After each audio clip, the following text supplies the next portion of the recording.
Assalamualaikum warahmatullahi wabarakatuh.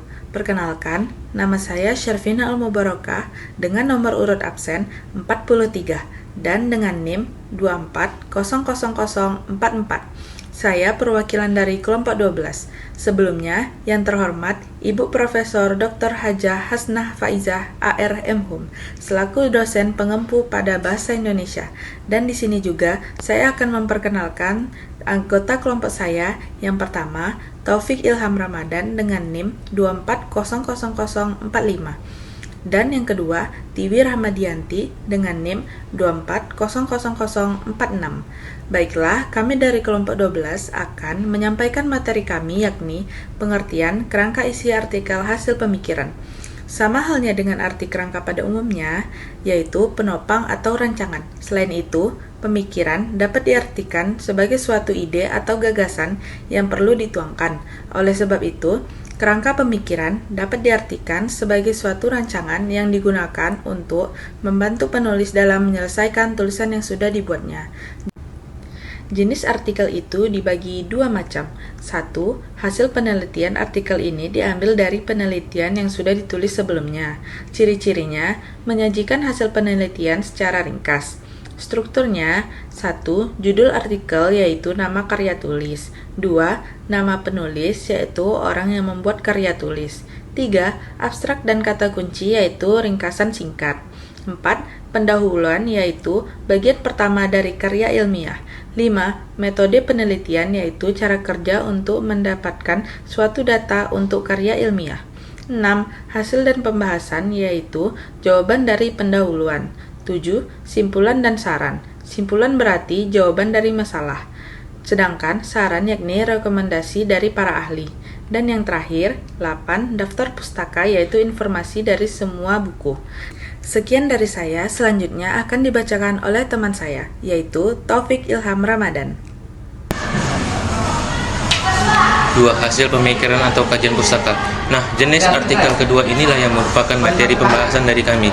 Supaya suatu penelitian atau penulisan karya, tulis ilmiah menjadi terarah dan mudah dibutuhkannya kerangka pemikiran. Dengan adanya kerangka pemikiran, penulis atau peneliti menjadi lebih paham dengan alur kerjanya dan mengetahui hal apa yang harus dianalisis.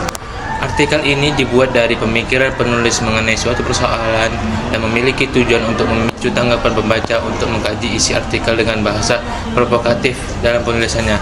Artikel ini juga membahas lebih dalam tentang suatu hasil kajian yang berasal dari pemikiran penulis mengenai peristiwa yang pernah terjadi, disertai dengan menggunakan bahasa yang baku, formal, dan ilmiah. Struktur. 1.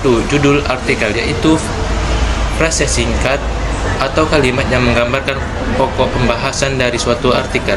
2. Nama penulis yaitu orang yang membuat karya tulis. 3. Abstrak dan kata kunci yaitu ringkasan singkat.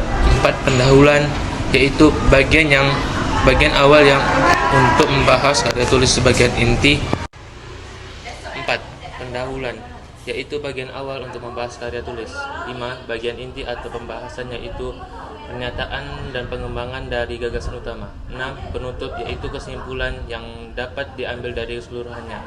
Dan yang terakhir, 7. Daftar pustaka yaitu informasi dari semua buku. B. Menelusuri dan menganalisis model artikel ilmiah. 1. Kerangka isi artikel hasil penelitian. Strukturnya. Yang pertama, judul artikel. Yang kedua, nama penulis dan lembaga. Yang ketiga, abstrak dan kata kunci. Yang keempat, pendahuluan. Yang kelima, metode penelitian. Yang keenam, hasil penelitian dan pembahasan. Yang ketujuh, simpulan dan saran. Yang kedelapan, yaitu yang terakhir, adalah daftar pustaka. Kedua, kerangka isi artikel hasil pemikiran atau artikel kajian pustaka. Secara umum, artikel dari hasil pemikiran memiliki kesamaan dengan kajian pustaka. Perbedaannya antara kedua jenis tersebut adalah artikel kajian pustaka tidak memuat metode dan hasil penelitian. Untuk lebih rinci lagi, berikut struktur penulisan artikel kajian tersebut. Yang pertama, judul, sebagaimana disampaikan pada awal pembahasan, yaitu dengan ciri yang provokatif. Judul juga harus mencermatkan ciri tersebut. Yang kedua, nama penulis dan lembaga. Penulisan nama ini tidak menampilkan gelar. Yang ketiga, abstrak dan kata kunci, yaitu ringkasan singkat. Yang keempat, pendahuluan, yaitu bagian pengantar pemahaman tentang latar belakang masalah yang diangkat menjadi artikel. Yang kelima, bagian inti atau pembahasan, yaitu berisi analisa tentang perkara yang dikaji. Yang keenam, penutup, yaitu berisi penegasan ulang dari hasil pembahasan yang sebelumnya.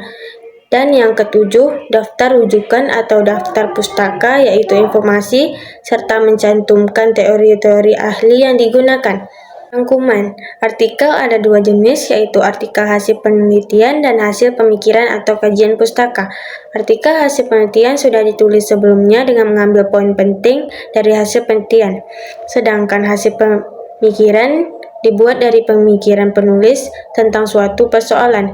Tujuan pembuatan artikel ini ialah memicu tanggapan pembaca untuk melakukan kajian terhadap isi artikel menggunakan bahasa yang provokatif. Sekian yang dapat kami sampaikan. Saya akhiri dengan wabillahi taufiq wal hidayah. Wassalamualaikum warahmatullahi wabarakatuh.